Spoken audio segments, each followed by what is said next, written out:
All right, everybody, and welcome to another episode of Your Personal Record, the show where I, Adam Realman, interview people about record collecting. And today we have got Lee from Dizzy Edge Records. Hey, Lee, what's going? How are you, man? Thanks for having me. This is fantastic. Oh, right on. So now you are a record collector, you're a record dealer, you do shows, you've got a little shop going on now, like a new little thing. Yeah. What's the deal with the new shop? First of all, where is it and what's the story? I don't know. You just happen to catch me on the right day, Adam. Just happen to catch me on the right day. I have no idea what you're talking about. I don't know. But yeah, my wife and I do the Trenton Punk Rock Flea Market a lot. And I was getting ready to do the Asbury Punk Rock Flea Market, Asbury Park. COVID hit. I have dizzyedgerecords.com. Okay, so there's that animal. And I'll explain a little bit about how all that started. But what I've always wanted to open a record store. However, I'm very niche. I only sell what I like.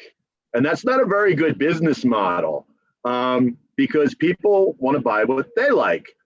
So I'm a little bit odd because my collection is my inventory.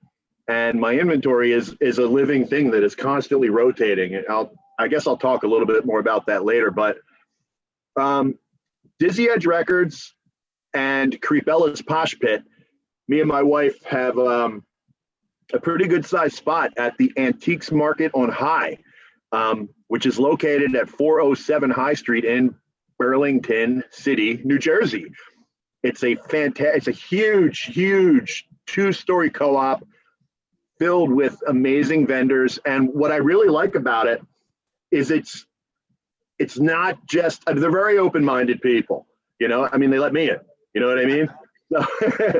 So, they saw some of the stuff I was dragging in there on our first day, moving in. We're bringing in a casket, like a coffin, and they're just like, what did we get ourselves into here with these folks? But it's for the Dead Rockers section of records. Yes. The 27 Club. So anyway, it was like a baby step into having a physical location without all of the risk involved and capital. But I can direct people locally because I always get it. Do you have a store? Do you have a store? Do you have a store? Well, now I kind of do, and I can tell people to go there. It's finally curated.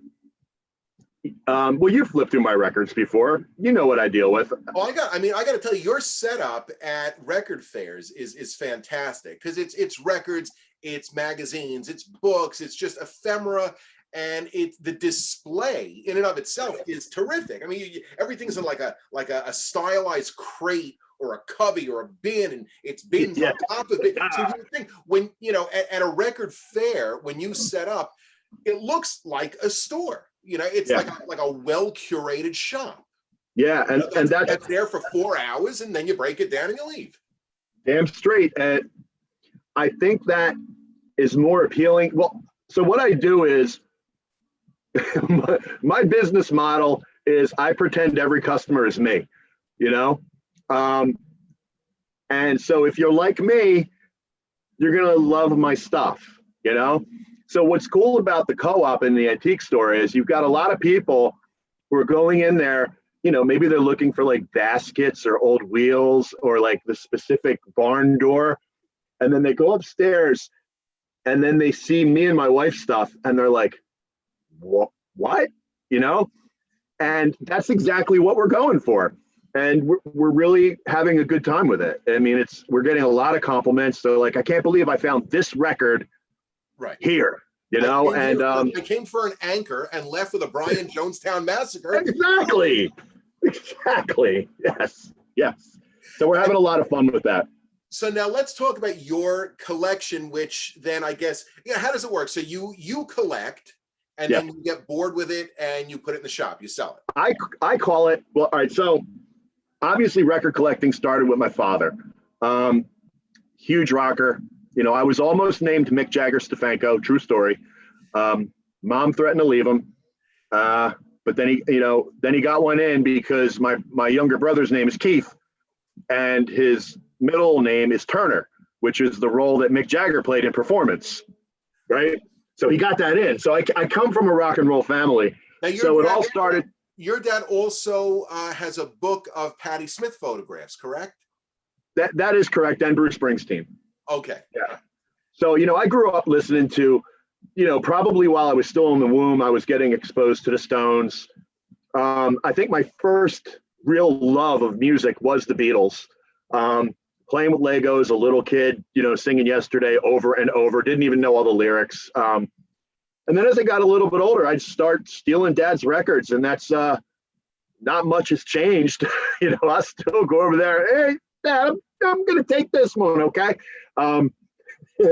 But obviously, as things got, progressed, I was raised listening to Blondie, Gary Newman, it's Replicas by Gary Newman, still one of my favorite records of all time, And the reissue with the 2 record set with the demo. I have it.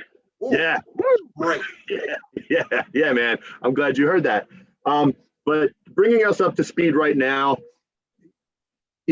when I got back into it, okay, because there was that dip, where I lost all the stuff. I lost all my old Megadeth and Anthrax and Wasp records. I lost it all.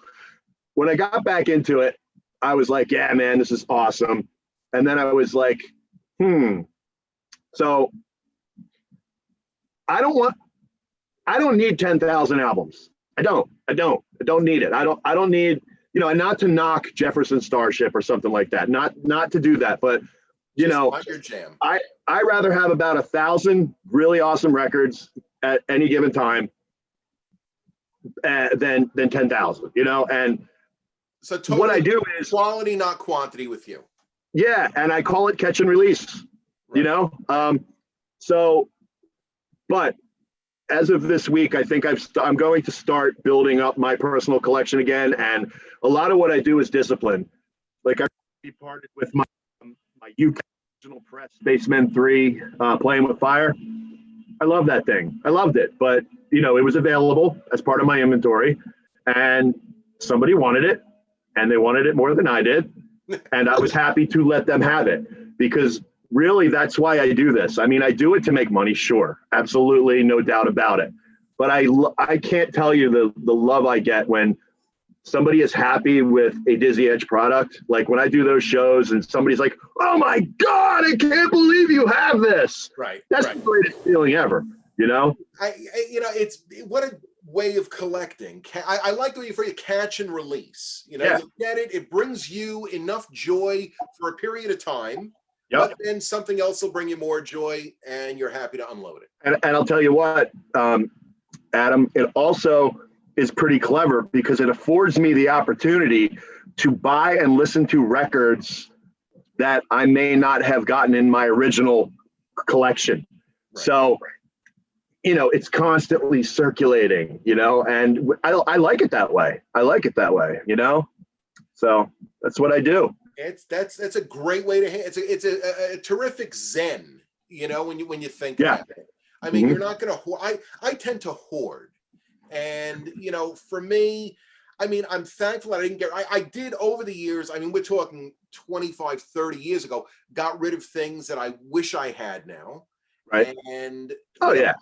Most of it. I mean, the majority of my collection, I still have. 90%, 95, probably 98% of what I had 30 years ago still sits in this room. And it's and since I've acquired a hell of a lot more. But, right. And there's a slice of me that's really envious of that and quite a little bit jealous, But, yeah. It's different strokes for different folks. What was the first record you ever got with your own money? That's a really hard question. I think the first album that I ever bought was, I know we're here to talk about vinyl, but I think the first one that I ever bought with my own money was actually a cassette, which would have been Van Halen 1, but it was, making the shift to vinyl. it probably was like a Cars or an Ozzy or something. You know, it's hard to say. And then I used to give my uncle on Thanksgiving, I used to give him this list, and I called it my metal list. And I'd write down like 10 metal albums that I wanted for Christmas. And my poor uncle, who was a pretty conservative guy, would go down the tower and he'd be picking up, you know, Number of the Beast, you know, Yngwie Malmsteen's Rising Force. Hold on a second, if you don't mind. Will you please stop? My wife is throwing paper towels at me with like a mask on right now. Well, you'd have to snowballs. So no, I'm being yeah, thanks. So my uncle would go in and get all these like metal albums with these ridiculous covers, and he would laugh at them, and he'd be like, I can't believe what you're listening to. Look at that cover. It's so silly. And I'd just be like, shut up. That's my stuff. Okay. That's enough for you. Yep. All right. And so what's your most recent purchase? Well, I've got a couple of them. This is my life, man. This is, you know, you got that. I've been dealing with a cat over here. So yeah, this is my cat. Yeah. Hi, my cat's name is Jamie. This is one of my most recent purchases. In my catch and release program, this has gone many times. Now I have it back and I think I'm keeping it. This is a beautiful copy. I don't think this one's going anywhere. Also, this just came in today. I don't know if you ever heard of these guys, the Big Pink. Have you heard them? No. Great band on 4AD. Mixed by Alan Mulder, who did a lot of work with Curve and My Bloody Valentine. But I'm going to tell you about my my Thanos gauntlet. Okay. All right. My Infinity Gauntlet. And I know you'll be able to relate to this because you could probably, with what you have, I think you could make probably at least 3 of these gauntlets. But you'll be proud to know that I can probably stop bothering you, my hoarding friend. I know already. Jane's yep, there you go. Jane's all right. So I finally got the OG. I've had them all at many different times. All right. So if you want to talk about them being like Infinity Stones, they were just never at the same place at the same time. But I've got my promo copy, Nothing Shocking. I've got my OG Ritual, and the see-through blue copy, first pressing, Triple X, is on its way to the house as we speak. Nice. And at that time, I will put on my Jane's Addiction gauntlet and send. You know? Yeah, you've been you know, sort of jonesing on my Jane's Addiction collection. Dude, you've got it going on over there with that layout. I mean, I'll tell you, that stuff has not been touched in 30. What an amazing band. You know, those first 3, I call them the big 3. You know, the first 3 Jane's Addiction records, so impactful on my life. I mean, someone has recently posted, it might have been on the Vinyl Collectors group, the Nothing Shocking album. You know, just gave a little background of it, talking about it. And I think I'm going to put it on tomorrow. I'm gonna do it. I'm gonna do it.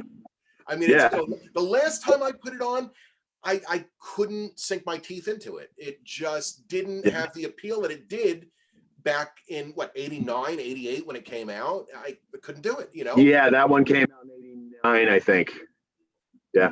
But, you know, but then in sort of replaying the songs, you know, in your head, yeah, that was a good one. Yeah, Pigs in Zen. Yeah, the Mountains. Yeah, you know. Well, right, Up the Beach, the opening track, Up the Beach. Yeah, that's just with all Perry really says is like home a couple times, but he does a lot of his vocal stylings. And Eric Avery just nailing it on that tribal bass, and it just soars. And it was like they were from another planet, man. You know, back when that was out, I mean, it certainly had influences of everything. You know, Zeppelin and psych rock, but it was original in what it was. And at the time, it was incredible. I'm going to check it out, and I will report back. Not to waste too much time talking about Jane's Addiction, but I read something recently that really gave me goosebumps. As you know, the band imploded in '91, right? Perry was a little bit older than Dave and Steven and Eric. Perry knew, at least he says he knew, that that band wasn't going to last. You know, he knew that the personalities weren't going to work, and that he brought these people in with different musical influences. But he knew that for the time they were together, they were going to do something amazing. Yeah. But it wasn't going to last. And listen, not everything has to last, you know? I mean, look at the album that I got right up there, The Heartbreakers. One record, you know, a bunch of reunion shows, but that one album is, you know, in my opinion, one of the greatest rock and roll albums ever. But yeah, man. All right, let's get back to collecting. Let's get back to all right. Let's do it. Yeah, potatoes of things here. So, which artist is the most collected in your collection? What do you have the most of? We're just talking about like my inventory and everything. Right now it's Jane's Addiction with 2 and 3 coming. It's all you need, man. That's all you need. You know, I don't know. I'm a big U2 fan too. Up to like Octung Baby. You know, The Cure. I love The Cure. Susie and the Banshees. I love that stuff. I eat it up all day long, man. I love metal. I love punk, but I'm a sucker for like shoegaze and like goth rock and, you know, new wave, you know. Yeah. Hey, listen, that's my jam right there. I mean, basically, Blondie. You've said it all. Yeah. Yep. Yeah. One of the greatest records of all time. Same year as Gary Newman, Eat to the Beat by Blondie, 1979. And you can get that in any record store for $5 to $8. One of the best records ever made. A lot of that Blondie stuff, you know, is inexpensive. I mean, all right, the first album on Private Press is, you know, it could be Private Stock. Yeah, I got that. Yeah. Yep. Aside from that, everything else, a couple of bucks, and what a discography, you know. And even Debbie Harry's solo, again, inexpensive and worth the $3 to $5 to $8 that you're going to pay for it. You know, if you're at 8, you're probably on a high end. You know. Yeah. That's the bottom line. You know. Hey, man. So I mean, which now can open up another question. Sure. Give me a band that you love aside from Blondie, who we just talked about, where you can get their entire discography for like $50. Another band where you could get their entire discography for, well, Gary Newman. Yeah. Let me see. Definitely not The Cure, not the Banshees. No. Love and Rockets, maybe. Maybe Love and Rockets. Love and Rockets, maybe. Love and Rockets. Maybe it would cost you $65. I don't know, but you're hovering in that area. But yeah, all right. You know what? That's a damn good one. Yeah. Love and Rockets will go for 10 to 15 a piece. Yeah. But you know, some of them could be a little bit less. But yeah, that's a rock solid band. Boom. Yeah, man. Yeah, you hit a home run with that one. All right. and I mean, a band that I love that you can get the discography, you know, the records for probably under $10. I'm talking complete, is Men at Work. Okay. I mean, the first two are absolutely rock solid. Third one, you know, yeah, a couple of you know what? A good day at Princeton, and you pull all that off the floor for you're right, under $10. Under $10. Easily under $10. Yeah, man. Now you have some local stuff that you wanted to show us. Well, not necessarily local, but I'm glad you're giving me an opportunity to talk about this, and I think this is kind of important, and I think there's something really important happening, and I'm going to sound a little bit weird right now, but I know you're going to get it. Okay, I want to talk about I'm worried, and I'm sympathizing for the younger generation of musicians and artists that have gotten, I don't want to curse on your show, man, but I don't know how to edit, so just, yeah, they've gotten completely effed by this virus and this pandemic, because there's some bands that were just getting their feet and just getting their momentum, and these poor folks can't play, and an artist wants to art. That's what an artist wants. You're an artist, and you want to art. You know what I mean? I want to, and I can't. Exactly. So here's some stuff I picked up recently to try to support some of these friends that I've made over the last year. Well, so you got Mystery Actions, a great punk band from, I think, they're just rock and roll. They're rock and roll as hell. Also, hold that closer. Let's see that cover there. Yeah, that looks. They're so rock and roll, man. Where are they from? I think they're from like the Chicago area. Right. I think. All right. So this is I've become friends with this young lady. Her name is Lauren Lakis. She's brilliant, absolutely brilliant. She did an interview with me, similar to this. She's out of LA. She just got stopped in her tracks. She's got something coming out on Greenwich Records, and because of the pandemic, everything's on hold. Poor thing can't play. These guys are one of my favorite new bands of all time. This is the Bad Signs. Okay, this band is outstanding. They're from Nashville, Tennessee. Thwarted by the COVID pandemic, and this young lady, Poppy Jean Crawford. I see big things happening for Poppy Jean, and it sucks because just as this record came out and she was getting ready to tour and promote it, she can't, And so I guess what I want to say to everybody is, don't give up,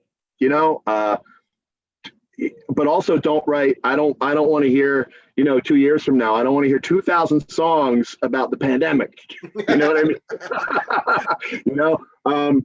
But no, my heart bleeds for these young artists. The Mary Lou's, the Dixie Narcos, they're just stuck. They're stuck. They can't, they're stuck in glue. We're gonna have the names of those bands and artists in the not the comments. What did I call the description? Fantastic! That'd be great. Yeah. So, yeah, we'll get all that and we'll set them up so that if you're interested in supporting, you can go to their website. Yeah. We'll link to all that so that and they're brilliant. And if this is just the small stack that I have, there's thousands and thousands and thousands of other people out there that want to freaking rock, man, and they want to play to an audience, and they want to art, and they cannot art, and it's bothering me. It's freaking me out, man. I'm telling you. All right, so let's not get freaked out here. I want to know the greatest collecting story that you have. Something where, I was at a garage sale and this is what I found. I mean, what is the meat and potatoes right here? It happens to me a lot. I've been very lucky. It's all about relationships and networking, I mean, this whole underground subculture of vinyl is amazing, I'm involved in some pretty cool groups like Brandon's, the Buck Stops Media Emporium, the Bronze Queen, Breakfast Club, and you meet these people, right? And one time, me and my buddy, we got a lead, and we went to this guy's house, right? And we went together because we expected that it was going to be very expensive, right? So we were going to team up on this. Hey. So we went, and we were looking at the records. It was a lot of records, okay? Flipping, Maiden, Guns, REM, just everything, Metallica, and a lot of stuff that I would consider undesirable, okay? But there was enough kick-ass records in this collection that we were like, yeah. Now, so we undesirable to you or generally undesirable? I mean, we're talking like, undesirable to me. Yeah. Like anybody would be able to throw this out on a table and get $3-5 for them, and they were in beautiful shape, right? But there was enough super great titles in here, like every Rush album, like just everything. So we said to him, we do not want to insult you. We have $200. How much of it can we take? He goes, give me the $200. The only deal is you got to take it all. And like, okay, And then here's the fun part. The fun part comes after the purchase. You know how, like, I'm not a sports guy at all, but we have a draft. Okay. So we went halves on the collection. We lay it out and we draft. Your pick, my pick, your pick, my pick, your pick, my. You know how fun that is? It is so fun. That does sound like fun. So it is. all in all, did he grab stuff that you really wanted? Well, that's the beautiful part. No, one of my buying buddies is more of like a jazz, like a jazz and blues kind of, R&B, soul, and I'm metal and punk and alternative and goth, and it works out really nice. You can't ask for better than that. Yeah. That's a killer story. So now let's go deep into the depths here. What's the worst crap story that's ever happened? I don't have a lot, man. It's been great. You passed on something that you shouldn't have passed on. You sold something that you completely regret. You got something, a rarity in the mail that they dropped a bowling ball on in the post office. You know what? I had somebody try to rip me off at the store, and they succeeded, but I got my shit back. That's a pretty good story. All right. Sorry. It is what it is at this point. Like I said, if I knew how to use editing software, we could, do all sorts of things, but we don't. So we're just going to roll with it. Kick it. So somebody, I went on a trust, an honor system at the store before. I changed things since, but he took some slip covers off of like something and put it on another one, and and I was like, okay, I need to change the way I do things. I took it as a learning experience, and I changed the way I do things, and we got cameras and all that now, right? But here's a little insight into my neurosis, okay? So I let about a week go by, and I start looking on eBay locally, and I see my records. No. Oh, yeah. So I started having some fun, I'm like, because I knew exactly what was taken. Right. And I was like, hey, this is amazing. I've been looking for this particular record all week, and then by any chance, I know this is a shot in the dark. This is out of right field, but would you also happen to have bang, bang, bang, bang, and bang, and just like, I think death by 1,000 cuts, I just wouldn't let up. After some dialogue, I got my stuff back in the mail. Good. All right, that there's a horror story that turned into a terrific, a great ending right there. Yeah. That's sleaze. That is just crazy person. I'm a crazy person. Yeah. Hey, listen though, it's your stuff. No one's walking off with it or switching. I was gonna say, I had a feeling that you were gonna say, well, so instead of putting cameras in, I just wrote the price with Sharpie on every single record sleeve. I was hoping it wasn't going that way. I'll tell you what, man, that's another thing that I do, and my wife calls it the perfect crime. I test play 95% of what I sell, because it is so important for people that are buying from me to be happy. And I always tell them, if you're not happy with it, I'll buy it right back from you. Right. A girl came into the store one time, said, I'm just getting into records. I'm just, I want something, I kind of like punk, but not too aggressive. I want something fast and loud with some attitude, but kind of poppy. I gave her Road to Ruin, Yeah. I was like, you will not be let down with this record. And if you are, I'll buy it back. I haven't heard from her since. Never saw her, right? She took it and was just like, where has this been my whole life? Exactly. And that's what it's all about, man. Just passing the toy, showing people what the Ramones are, I feel like it's important. I feel like it's like my calling in life is just to, be there for these people. You're sort of like the doctor of records right here. That may be Dizzy Edge, Dr. Dizzy Edge. I think we're going to go with that. But that said, let's start wrapping up here. What is one piece of advice you would give to a new collector, be it a little kid coming in or even adults who's just starting the hobby of record collecting? I think Brandon gave some excellent advice the other day. Really, really did. But, another piece of advice, I guess, would be I'm not an audiophile. I'm not one of those guys that needs to have the best everything and the tubes. And I'm not. I'm just not that guy, you know. But listen, boys and girls, you can put yourself together a really, really nice stereo system by shopping at your local thrift stores. Okay. You can save yourself a fortune. Get yourself a tuner, find a turntable, preferably one with, you know, a counterbalance if you can. Get some speakers. I call it Frankensteins. I love making Frankensteins. And they sound great. And you can get them at your thrift stores. All the components are there. You just need to go find them. Well said. Well said. Another great place, these local auctions have got, you know, I got this 8-track player, and just beneath it is a Lafayette receiver. And I got both pieces at auction for $25. There you go. You know, an online auction, had to go pick it up, you know, deep on Long Island. It wasn't that deep on Long Island. It wasn't too far. Yeah. And I mean, it's same receiver that I had when I was a kid. So it was a little nostalgic. The one that I had died 20 years ago. Threw it out. This is before you think, wait, these things can actually be repaired. So it doesn't work. Yeah, it's garbage. And I did my first soldering job the other day. It was ugly, but it worked. Yeah, but it works. You know? But it works. Yeah. And so you could do very well at these auctions also. Yeah. You know, and if you are an audiophile, for $20, but you could do right.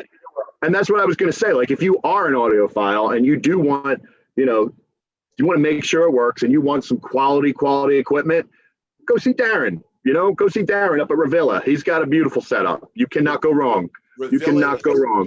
One-stop shopping. yeah, Ravilla. For audio, I was in there with. It was certainly pre-COVID. Yeah, and you know, he's got the audio room. As you finish with the records, you kind of go deep. And there was some jazz playing. I'm not really a jazz guy, right. But it sounded good, right? You know, it's like when someone's cooking and you're just following the scent. I'm following the sound. And I turn, and he's sitting there in the middle of the room. He's got like a little sofa, like an easy chair. Yeah, like the guy in the Maxell ad, right? Yeah, like exactly. And you know, I'm really quiet. I guess he must have sensed me, and he's like, "Oh, hey, what's up?" And I said, "This isn't." He's like, "Oh, I just got this set up in," and he's telling me about the components and this and this turntable and the speakers. Like, I'm like, "It sounds phenomenal." He's like, "No, you have to sit down." Yeah. He gets up. I'm like, "No, it's no. You have to sit down." And he like forces me into this seat, and this jazz was it just, you know, went right over me and it was like, wow, okay, I see. I mean, because I'm listening on a you know, a pretty low end system. It works. It gets loud. I don't know about fidelity. I'm sure by now my ears are shot, but this system that he had was like, whoa. Yeah, man. Yeah, and it's all clean. It's all clean. Oh, yeah. Showroom condition, all that stuff. Yeah. But if you can't afford that stuff, thrift store. Exactly. All right. Well, I think we are good to go right here. Lee, I want to thank you for coming on the show. Friends, I want to thank you for tuning in. This has been your personal record. If you like what you see, make sure you subscribe. Hopefully, I'll be doing a whole lot more of these. So wait, what is it? It's subscribe. It's like. Smash that subscribe button and smash that like button, kids. Do it. I don't know from this stuff. So yes, just like it, comment, you know, and if you want to be on the show, touch base, because this is what we do. We just talk to collectors like you. All right. And make sure you check out the description. We'll have all of Lee and Dizzy Edge's contact information where you can get all that cool shit that you're looking for, and the bands that he mentioned and everything else. So, friends, we're going to stop here. Lee, I want to thank you as well. Thank you, Adam. And I'll see you maybe in Trenton or maybe in Coney Island, whichever comes first. Once we get record shows back. Yeah, we got a show someday, right? Yes, we do. Yeah. At some point. All right, signing off. Thank you, everybody, and we will see you on your personal record. And